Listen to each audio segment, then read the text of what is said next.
akong gipabukalan og tubig gipanitan niya mao na ni siya wala niya ang resulta mao na siya. Oh. Pero daghan pa akong himuon. Ako ra ning pangposton kay ako ning i-frozen.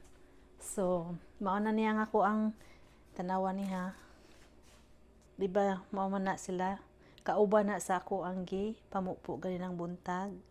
Akong ipabukalan, mao na siya. Gipanitan. Mao na ang processing. And then, mao na nagkatag na ako ang mga hugaw. So, nga niyon pag-process, oh. Mao lang na siya. Iba-iba tong style.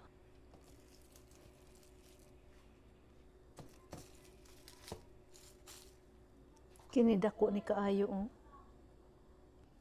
So, mauna na akong nahimo sa ako ang inipo ganina og last week.